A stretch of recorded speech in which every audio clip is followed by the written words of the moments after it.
বহিষ্কারেও বিদ্রোহী প্রার্থীদের থামাতে পারছে না বিএনপি। অর্ধ শতাধিক আসনে বড় চ্যালেঞ্জ। জামায়াত সহ 11 দলীয় জোট আসনে সমঝোতার টানাপোড়েন। ঘোষিত সংবাদ সম্মেলন স্থগিত। পঞ্চম দিনের আপিল শুনানি চলছে ইসিতে। ভোট পর্যবেক্ষণে 17 জানুয়ারি থেকে মাঠে থাকবে ইউর দল। একদিন আগে বা পরে নয়, 12 ফেব্রুয়ারি নির্বাচন মন্তব্য প্রধান উপদেষ্টার। 92 বছর আগে মেয়াদ শেষ তিস্তা রেল সেতুর ঝুঁকি নিয়ে চলছে ট্রেন। এখনো সেতু নিরাপত্তার দাবি প্রশাসনের। নতুন সেতু পরিকল্পনাধীন। মুসলিম ব্রাদারহুডকে সন্ত্রাসী তালিকাভুক্ত যুক্তরাষ্ট্রের। নতুন করে বিক্ষোভে উত্তাল ফ্রান্স। শত শত ট্রাক্টর নিয়ে রাস্তায় ক্ষুব্ধ কৃষকেরা। এবং বিশ্ব ভ্রমণের অংশ হিসেবে চতুর্থবারের মতো ঢাকায় ফিফা বিশ্বকাপ ট্রফি। বিমানবন্দরের নিরাপত্তা জোরদার। দেখার সুযোগ পাবেন নির্বাচিত দর্শকরা।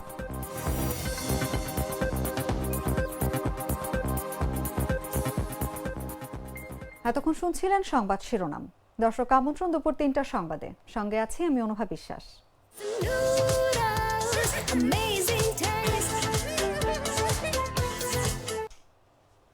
চলে যাচ্ছি পুরো খবরে। নির্বাচনের দিন যত ঘনিয়ে আসছে ততই প্রকাশ্যে আসছে বিএনপির অভ্যন্তরীণ অস্থিরতা। দলীয় মনোনয়নের বিরুদ্ধে স্বতন্ত্র প্রার্থী হিসেবে দাঁড়ানো বিদ্রোহীদের কারণে একের পর এক আসনে বিভক্তির মুখে পড়ছে দলটি। বহিষ্কার, আলোচনা ও কঠোর বার্তা সত্ত্বেও থামছে না বিদ্রোহ।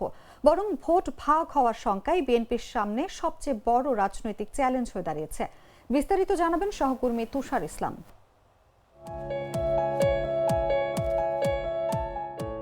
নির্বাচনের সময় যত ঘনিয়ে আসছে বিএনপির ভেতরে সংকট ততই প্রকাশ্য হচ্ছে। দলীয় প্রার্থীর বিরুদ্ধে দাঁড়ানো বিদ্রোহীদের বহিষ্কার করেও পরিস্থিতি নিয়ন্ত্রণে আনতে পারছে না দলটি। কেন্দ্রীয়ভাবে একাধিক আলোচনা, মনোনয়ন প্রত্যাহারের সুযোগ ও কঠোর বার্তা সবকিছু সত্ত্বেও বিদ্রোহের আগুন নিভছে না। বরং প্রায় অর্ধশতাধিক আসনে এই বিদ্রোহ হয়ে উঠছে বিএনপির জন্য সবচেয়ে বড় রাজনৈতিক চ্যালেঞ্জ। দলীয় সূত্র বলছে, অন্তত 72 জন বিএনপির গুরুত্বপূর্ণ নেতা স্বতন্ত্র প্রার্থী হিসেবে মনোনয়নপত্র জমা দিয়েছেন। যদিও যাচাই বাছাইয়ে কয়েকজনের মনোনয়ন বাতিল হয়েছে, তবুও সংখ্যাটা দলকে স্পষ্ট অস্বস্তিতে ফেলেছে। অনেক জায়গায় দলীয় প্রার্থী মাঠে নামার আগেই নিজের দলের আরেক প্রার্থীর মুখোমুখি হতে হচ্ছে বিএনপিকে। ঢাকা 12 আসনের ঘটনা এই বিদ্রোহের প্রতীক। মহানগর উত্তর বিএনপির সাবেক আহ্বায়ক সাইফুল আলম নীরব প্রথমে দলীয় মনোনয়ন পেলেও পরে জোটের স্বার্থে আসনটি ছেড়ে দেয়া হয় বিপ্লবী ওয়ার্কার্স পার্টির সাইফুল হককে। ক্ষুব্ধ নীরব তখনই স্বতন্ত্র প্রার্থী হয়ে মাঠে নামার ঘোষণা দেন। তার ভাষায়, এটি দলের নয়, জনগণের নির্বাচন। জনগণের চাপেই তিনি প্রার্থী। এমন চিত্র শুধু রাজধানীতেই নয়, পটুয়াখালী 3 সহ বিভিন্ন আসনে জোট সঙ্গীদের প্রার্থীর বিরুদ্ধে স্থানীয় বিএনপি নেতাকর্মীদের প্রকাশ্য বিরোধ দেখা যাচ্ছে। বহিষ্কৃত অনেক নেতা বলছেন, জনগণের সমর্থন উপেক্ষা করে রাজনীতি করা তাদের পক্ষে সম্ভব নয়। শৃঙ্খলা ভঙ্গের দায়ে ইতোমধ্যেই 9 জন নেতাকে বহিষ্কার করে কঠোর বার্তা দিয়েছে বিএনপি। তবে ব্রাহ্মণবাড়িয়া 6 আসনের আব্দুল খালেক ছাড়া উল্লেখযোগ্য কোনো বিদ্রোহী সমঝোতার পথে হাঁটেননি। পরিস্থিতি সামাল দিতে দলের চেয়ারম্যান তারেক রহমান নিজেই বিদ্রোহীদের সঙ্গে কথা বলছেন। কিছু তুলনামূলক কম গুরুত্বপূর্ণ প্রার্থী সরে দাঁড়ালেও হেভিওয়েট নেতারা এখনো অনড়। বিএনপির স্থায়ী কমিটির সদস্য আমির খুসরু মাহমুদ চৌধুরী আশা প্রকাশ করে বলেন, 20 জানুয়ারির আগেই সংকট কাটবে। তবুও বাস্তবতা হলো, বিদ্রোহীদের কারণে ভোট ভাগ হওয়ার আশঙ্কা বড় আকার নিয়েছে বিএনপির জন্য। এখন প্রশ্ন হলো, এই অভ্যন্তরীণ বিদ্রোহ সামলে শেষ পর্যন্ত বিএনপি কি ঐক্যবদ্ধভাবে নির্বাচনের মাঠে থাকতে পারবে, নাকি ঘরের শত্রুই হয়ে উঠবে সবচেয়ে বড় বাধা? তুষার ইসলাম, জাগো নিউজ। জামায়াত সহ 11 দলের সংবাদ সম্মেলন স্থগিত করা হয়েছে। বুধবার দুপুর 2:15 জামায়াত ইসলামীর সহকারী সেক্রেটারি জেনারেল ও 11 দলীয় আসন সমঝোতার জোটের সমন্বয়ক হামিদুর রহমান আজাদ স্বাক্ষরিত একটি বার্তায় এই তথ্য জানানো হয়। এর আগে সকালে হামিদুর রহমান আজাদ স্বাক্ষরিত অন্য এক বিজ্ঞপ্তিতে বুধবার বিকেল 4:30টায় রাজধানীর ডিপ্লোমা ইঞ্জিনিয়ার্স ইনস্টিটিউশনের মুক্তিযোদ্ধা হলে সংবাদ সম্মেলনের আয়োজনের কথা জানানো হয়।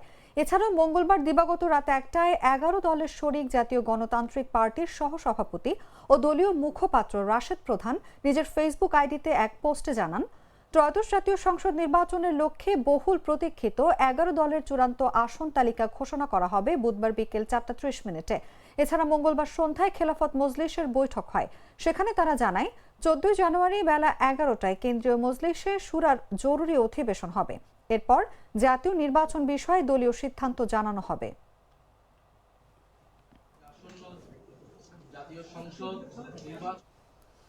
ত্রয়োদশ জাতীয় সংসদ নির্বাচনে প্রার্থীদের জমা দেওয়া মনোনয়নপত্র বাছাইয়ে রিটার্নিং কর্মকর্তার সিদ্ধান্তের বিরুদ্ধে নির্বাচন কমিশনে আপিল আবেদনের শুনানির পঞ্চম দিন আজ। বুধবার সকাল 10টায় শুরু হয়েছে এই আপিল শুনানি, চলবে বিকেল 5টা পর্যন্ত। রিটার্নিং কর্মকর্তার সিদ্ধান্তের বিরুদ্ধে এবার ইসিতে মোট 645টি আপিল আবেদন জমা পড়ে। আজ শুনানির জন্য 281 থেকে 380 নম্বর আপিল আবেদন নির্ধারণ করা হয়। এসব আপিল আবেদনের শুনানি শুরু হয় গত শনিবার থেকে। প্রথম দিনে 51 জন প্রার্থিতা ফিরে পান। পরদিন রোববার 57 জনের প্রার্থিতা বৈধ হিসেবে বিবেচিত হয়। গতকাল সোমবার 41 জন প্রার্থিতা ফিরে পান আর গতকাল 53 জনের আপিল মঞ্জুর হয়। সব মিলিয়ে 4 দিনে 203 জন তাদের প্রার্থিতা ফিরে পেয়েছে।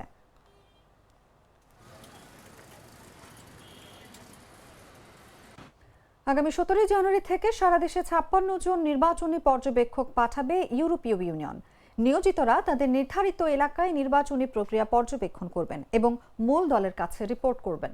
মঙ্গলবার বিকেলে প্রধান উপদেষ্টার বিশেষ সহকারী অধ্যাপক আলী রিয়াজের সঙ্গে সৌজন্য সাক্ষাৎ করেন বাংলাদেশে আসা ইউরোপীয় ইউনিয়নের নির্বাচন পর্যবেক্ষণ মিশনের সদস্যরা।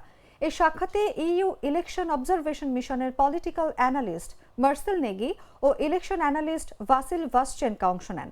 সাক্ষাৎকালে ইইউ প্রতিনিধিরা মিশনের কাঠামো ও কার্যপরিধি সম্পর্কে অবহিত করেন।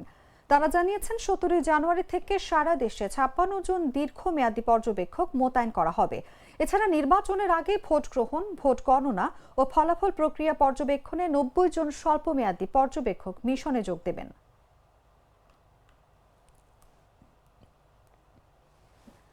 আগামী 12 ফেব্রুয়ারি ত্রয়োদশ জাতীয় সংসদ নির্বাচন ও গণভোট অনুষ্ঠিত হবে বলে দৃঢ় আশ্বাস পুনর্ব্যক্ত করেছেন প্রধান উপদেষ্টা অধ্যাপক মোহাম্মদ ইউনূস। বলেন, একদিন আগেও না, একদিন পরেও না, 12 ফেব্রুয়ারি নির্বাচন হবে। বুধবার দুপুরে প্রধান উপদেষ্টার উপপ্রেস সচিব আবুল কালাম আজাদ মজুমদার এসব তথ্য জানান। এর আগে মঙ্গলবার রাতে রাষ্ট্রীয় অতিথি ভবন যমুনায় যুক্তরাষ্ট্রের সাবেক 2 জ্যেষ্ঠ কূটনীতিক অ্যালবার্ট গাম্বিস ও মোর্স ট্র্যানের সঙ্গে সাক্ষাৎকালে তিনি এসব কথা বলেন। তারা দুজনই ডোনাল্ড ট্রাম্প প্রশাসনে গুরুত্বপূর্ণ দায়িত্ব পালন করেছেন। বৈঠককালে অধ্যাপক ইউনূস বলেন, নির্বাচন হবে স্বাধীন, সুষ্ঠু ও শান্তিপূর্ণ এবং উৎসব মুখর পরিবেশে ভোট গ্রহণ নিশ্চিত করা হবে। নির্বাচনকালীন সরকার সম্পূর্ণ নিরপেক্ষ থাকবে এবং সব রাজনৈতিক দলের জন্য সমান সুযোগ ও লেভেল প্লেইং ফিল্ড নিশ্চিত করা হবে। রোজকার সাধারণ খাবার এখন হবে অসাধারণ। প্রাণ স্বাদের মশলা, স্বাদ বাড়ায়, ঘ্রাণ ছড়ায়। গাজীপুরের টঙ্গীতে 2টি পোশাক কারখানার শতাধিক শ্রমিক হঠাৎ অসুস্থ হয়ে পড়েছেন। তাদের টঙ্গীর শহীদ আহসানুল্লাহ মাস্টার জেনারেল হাসপাতাল সহ স্থানীয় কয়েকটি ক্লিনিকে ভর্তি করা হয়েছে। বুধবার সকালে এক্সপোর্ট ভিলেজ লিমিটেডের 2টি কারখানায় এই ঘটনা ঘটে। এই ঘটনায় শ্রমিকদের মধ্যে আতঙ্ক ছড়িয়ে পড়েছে। অসুস্থ শ্রমিকদের মধ্যে মা আওয়ার টাওয়ার ও আলম টাওয়ারে অবস্থিত কারখানার শ্রমিকরাই বেশি আক্রান্ত হয়েছেন বলে শ্রমিকরা জানিয়েছে। তাদের দ্রুত টঙ্গী সরকারি হাসপাতাল সহ আশেপাশের বিভিন্ন হাসপাতালে ভর্তি করা হয়।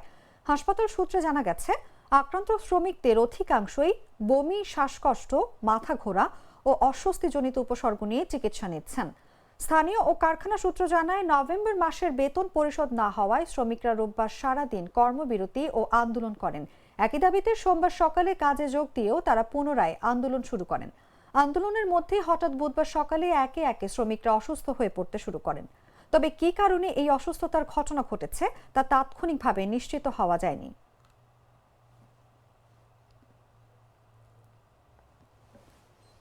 ময়মনসিংহে আসামিকে গ্রেফতার করে নিয়ে যাওয়ার সময় পুলিশের উপর হামলা ও আসামি ছিনতাইয়ের ঘটনায় মামলা করা হয়েছে। এতে 29 জনের নাম উল্লেখ সহ আসামি করা হয়েছে অজ্ঞাত পরিচয় আরও 150 জনকে। এই ঘটনায় এখন পর্যন্ত 7 জনকে গ্রেফতার করেছে পুলিশ। মঙ্গলবার রাতভর নগরীর বিভিন্ন এলাকায় অভিযান চালিয়ে তাদের গ্রেফতার করা হয়। বিষয়টি নিশ্চিত করে ময়মনসিংহ কোতোয়ালি মডেল থানার ভারপ্রাপ্ত কর্মকর্তা মোহাম্মদ নজমুস সাকিব বলেন, পুলিশের উপর হামলা চালানোর ঘটনায় রাতে কোতোয়ালি মডেল থানার সহকারী উপপরিদর্শক মোহাম্মদ আরিফুল ইসলাম বাদী হয়ে 29 জনের নাম উল্লেখ সহ অজ্ঞাত পরিচয় আরও 140 থেকে 150 জনকে আসামি করে মামলা করেন। পরে রাতভর অভিযান চালিয়ে ঘটনায় জড়িত থাকায় 6 জনকে গ্রেফতার করা হয়। এর আগে ঘটনার পর একজনকে গ্রেফতার করা হয়েছিল।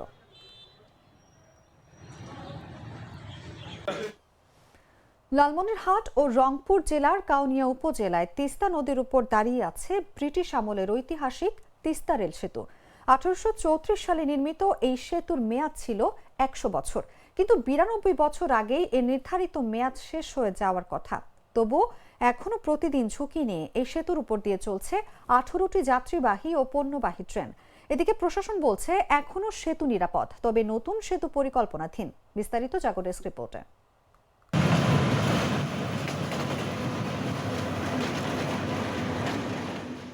লালমনিরহাটের তিস্তা রেল সেতু ব্রিটিশ আমলে নির্মিত, 192 বছর পেরিয়েছে। একসময় এটি রেল ও সড়ক উভয় যোগাযোগের জন্য ব্যবহার হতো।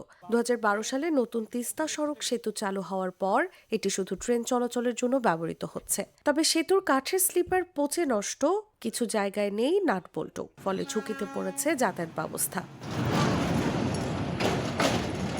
স্থানীয়দের অভিযোগ, মাঝে মধ্যে ফাটল ধরা দিলে সাময়িকভাবে ঝালাই করা হয়। সেতুর ওই নাজুক অবস্থার মধ্যে ট্রেন চলাচল আতঙ্ক সৃষ্টি করছে।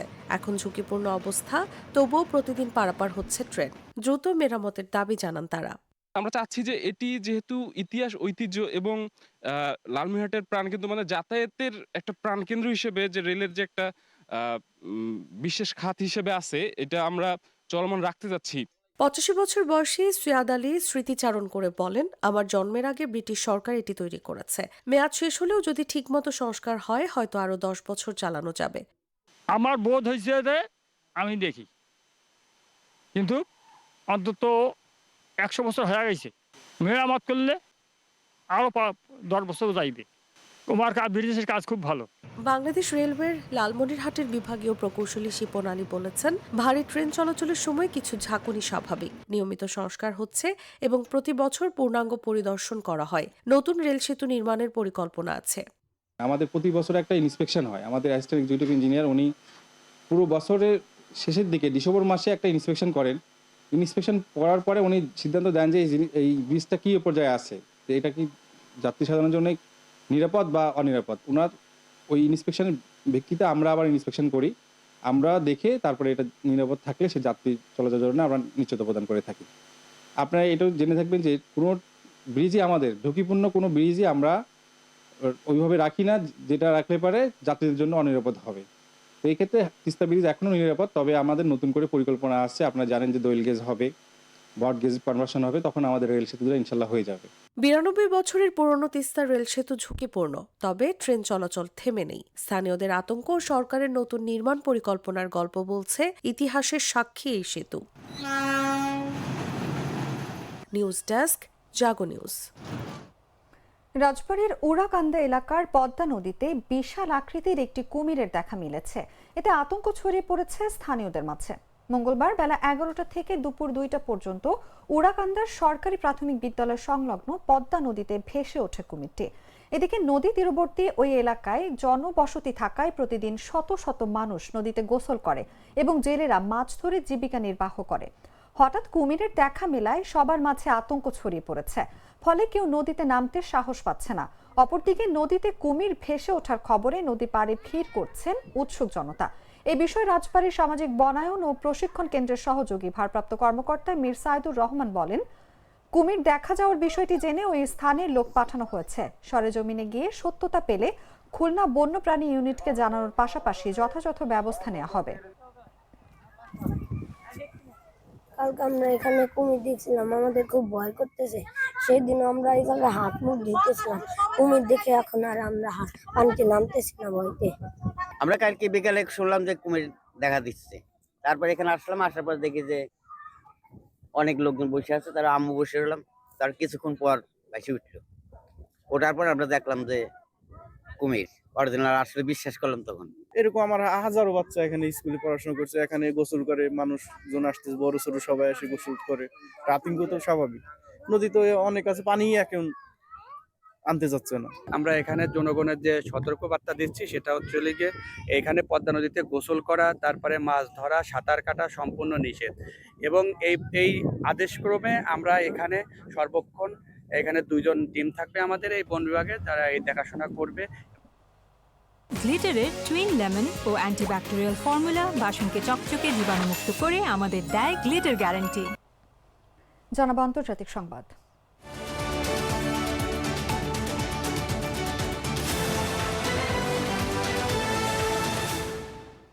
মধ্যপ্রাচ্যের বহুল আলোচিত রাজনৈতিক সংগঠন মুসলিম ব্রাদারহুডকে সন্ত্রাসী তালিকাভুক্ত করেছে যুক্তরাষ্ট্র। হামাসকে সমর্থন এবং মধ্যপ্রাচ্যে ইসরায়েলের স্বার্থের পরিপন্থী কার্যক্রমে অংশ নেওয়ার অভিযোগে মার্কিন প্রেসিডেন্ট ডোনাল্ড ট্রাম্পের নির্বাহী আদেশেই নেওয়া হয়েছে এমন সিদ্ধান্ত। বুধবার এক প্রতিবেদনে কাতার ভিত্তিক সংবাদ মাধ্যম আল জাজিরা এই তথ্য জানায়। মার্কিন ট্রেজারি ডিপার্টমেন্ট জর্ডান ও মিশরের মুসলিম ব্রাদারহুডকে বিশেষ আন্তর্জাতিক সন্ত্রাসী এবং লেবাননের সংগঠনকে বিদেশি সন্ত্রাসী সংগঠন হিসেবে তালিকাভুক্ত করেছে। ফিলিস্তিনের স্বাধীনতাকামী সংগঠন হামাসকে সমর্থন দেয়া এবং মধ্যপ্রাচ্যে ইসরায়েলের স্বার্থবিরোধী কার্যক্রমে অংশ নেওয়ার অভিযোগে এই পদক্ষেপ নেওয়া হয়েছে বলে জানায় ট্রাম্প প্রশাসন। মার্কিন ট্রেজারি ডিপার্টমেন্ট একটি বিবৃতিতে জানায়, মুসলিম ব্রাদারহুডের শাখাগুলো সামাজিক সংগঠন হিসেবে নিজেদের উপস্থাপন করলেও আদতে তারা স্পষ্টভাবে হামাসের মতো সন্ত্রাসী সংগঠনকে সমর্থন করে। যদিও ট্রাম্প প্রশাসনের এই দাবি প্রত্যাখ্যান করে মিশরের মুসলিম ব্রাদারহুডের কার্যনির্বাহী প্রধান সালাহ আবেদিন হক জানান, এই সিদ্ধান্ত অবৈধ এবং এটি বিশ্বের বহু মুসলিমের জন্য ক্ষতিকর। আইনগতভাবে এই সিদ্ধান্তের বিরুদ্ধে লড়ে যাওয়ার কথাও জানান তিনি।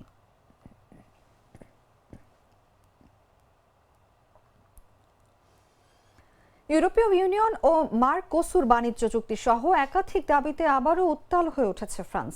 শত শত ট্রাক্টর নিয়ে রাজধানী প্যারিসের শবজেইলিজে সড়ক ও পার্লামেন্ট ভবনের আশপাশ ঘিরে ব্যাপক বিক্ষোভে নেমেছে কৃষকেরা। আয় অনিশ্চয়তা, কঠোর পরিবেশগত বিধিনিষেধ ও প্রস্তাবিত বাণিজ্য চুক্তিকে কেন্দ্র করে এই আন্দোলন ফ্রান্সের কৃষি খাতে দীর্ঘদিনের ক্ষোভ ও হতাশারই প্রকাশ বলে মনে করছেন পর্যবেক্ষকরা। বিস্তারিত জাগো ডেস্ক রিপোর্টে। ইউরোপীয় ইউনিয়ন ও মার্কোসুর বাণিজ্য চুক্তি সহ নানা দাবি নিয়ে নতুন করে রাজধানী প্যারিসে ব্যাপক বিক্ষোভে নেমেছেন ফ্রান্সের কৃষকরা। স্থানীয় সময় মঙ্গলবার শত শত ট্রাক্টর নিয়ে তারা শজেলিজে সড়ক ধরে এগিয়ে গিয়ে ফরাসি পার্লামেন্ট ভবনের আশপাশে অবস্থান নেন।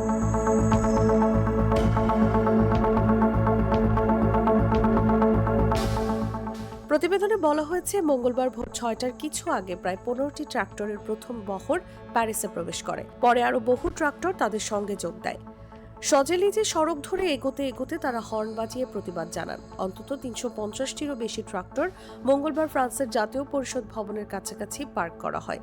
এতে অংশ নেন অন্তত 800 জন কৃষক। কৃষকদের অভিযোগের মধ্যে রয়েছে ইউরোপীয় ইউনিয়ন ও মার্কোসুর জোটের মধ্যে প্রস্তাবিত বাণিজ্য চুক্তি, অর্থনৈতিক অনিশ্চয়তা ও কঠোর পরিবেশগত বিধিনিষেধ।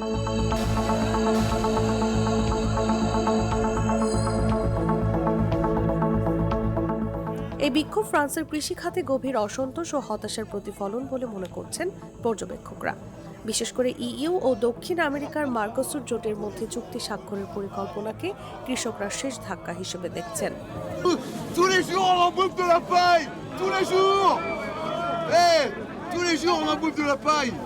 ফরাসি কৃষকরা দীর্ঘদিন ধরে আয় অনিশ্চয়তা, পরিবেশ সংক্রান্ত কঠোর নিয়ম কানুন এবং সরকারের বিভিন্ন সিদ্ধান্ত নিয়ে ক্ষোভ প্রকাশ করে আসছেন। গত ডিসেম্বর থেকে তারা সরকারের বিরুদ্ধে বিক্ষোভ, সড়ক অবরোধ সহ নানা কর্মসূচি পালন করছেন। বিশেষ করে গবাদি পশুর চর্মরোগ, লাম্পি স্কিন ডিজিজ মোকাবেলায় সরকারের ভূমিকা নিয়েও তারা অসন্তুষ্ট।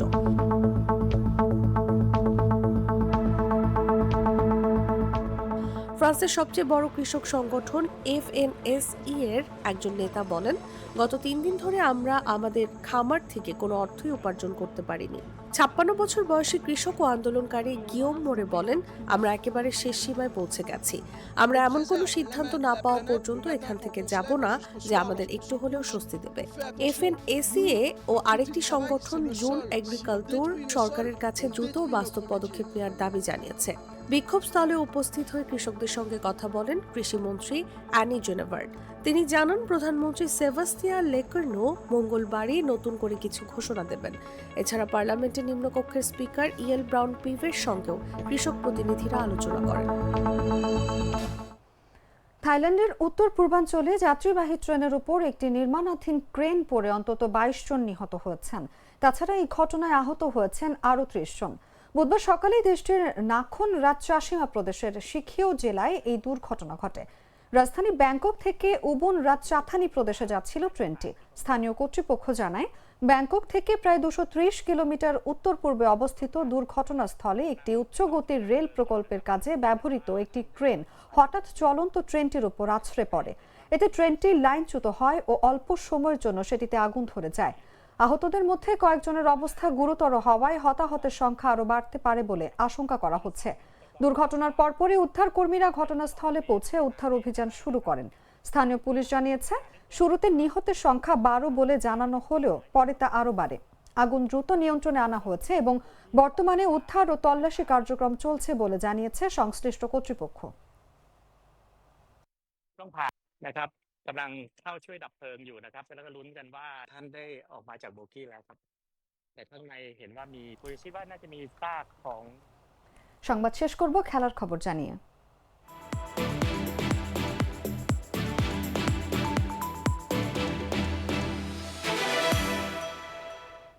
বিশ্ব ভ্রমণের অংশ হিসেবে ঢাকায় পৌঁছেছে ফিফা বিশ্বকাপ ট্রফি। বুধবার সকাল 10টার দিকে বাংলাদেশের মাটিতে এসে পৌঁছায় সোনালী ট্রফিটি। বিমানবন্দরে কিছু আনুষ্ঠানিকতার পর হোটেল রেডিসনে আসবে এই ট্রফি। বিমানবন্দরে নেওয়া হচ্ছে বাড়তি নিরাপত্তা ব্যবস্থা। দুপুরের পর থেকে নির্বাচিত দর্শকদের জন্য ট্রফি নিয়ে সেশনের ব্যবস্থা আছে, তবে সাধারণ দর্শকদের দেখার তেমন সুযোগ থাকছে না। ট্রফির সঙ্গে এসেছেন 2002 বিশ্বকাপ জয়ী ব্রাজিলের সাবেক midfielder Gilberto Silva. Coca Cola company ও আন্তর্জাতিক ফুটবল সংস্থা ফিফার যৌথ উদ্যোগে গেল 3রা জানুয়ারি শুরু হয় ফিফা বিশ্বকাপ ট্রফি ট্যুর বাই কোকাকোলা-এর 6ষ্ঠ আসর। সৌদি আরবের রাজধানী রিয়াদে বর্ণাঢ্য আয়োজনের মধ্য দিয়ে এই বিশ্বকাপ ট্রফির বিশ্ব ভ্রমণের সূচনা করা হয়। এর আগে 3বার বিশ্বকাপ ট্রফি বাংলাদেশে এসেছে। এবার ট্রফিটি চতুর্থবারের মতো বাংলাদেশে ভ্রমণ করতে এসেছে। 2026 সালের ফিফা বিশ্বকাপ হতে যাচ্ছে ইতিহাসের সবচেয়ে বড় আসর। এই প্রথম 3টি দেশ কানাডা, মেক্সিকো ও যুক্তরাষ্ট্র যৌথভাবে বিশ্বকাপ আয়োজন করতে যাচ্ছে। আগের যে কোনো আসরের তুলনায় এবারের বিশ্বকাপে থাকবে আরও বেশি দল, আরও বেশি ম্যাচ এবং ব্যাপক উৎসব আয়োজন।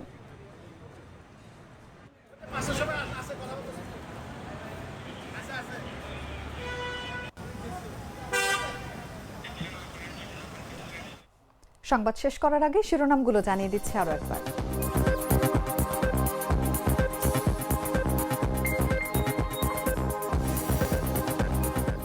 বহিষ্কার ও বিদ্রোহী প্রার্থীদের থামাতে পারছে না বিএনপি। অর্ধ শতাধিক আসনে বড় চ্যালেঞ্জ। জামায়াত সহ 11 দলীয় জোটে আসন সমঝোতায় টানাপোড়েন, ঘোষিত সংবাদ সম্মেলন স্থগিত। পঞ্চম দিনের আপিল শুনানি চলছে ইসিতে। ভোট পর্যবেক্ষণে 17 জানুয়ারি থেকে মাঠে থাকবে ইইউর দল। একদিন আগে বা পরে নয়, 12 ফেব্রুয়ারি নির্বাচন, মন্তব্য প্রধান উপদেষ্টার। 92 বছর আগে মেয়াদ শেষ তিস্তা রেল সেতুর ঝুঁকি নিয়েই চলছে ট্রেন। এখনও সেতু নিরাপদ দাবি প্রশাসনের, নতুন সেতু পরিকল্পনাধীন। মুসলিম ব্রাদারহুডকে সন্ত্রাসী তালিকাভুক্ত যুক্তরাষ্ট্রের নতুন করে বিক্ষোভে উত্তাল ফ্রান্স। শত শত ট্রাক্টর নিয়ে রাস্তায় ক্ষুব্ধ কৃষকেরা। এবং বিশ্ব ভ্রমণের অংশ হিসেবে চতুর্থবারের মতো ঢাকায় ফিফা বিশ্বকাপ ট্রফি। বিমানবন্দরে নিরাপত্তা জোরদার, দেখার সুযোগ পাবেন নির্বাচিত দর্শকরা।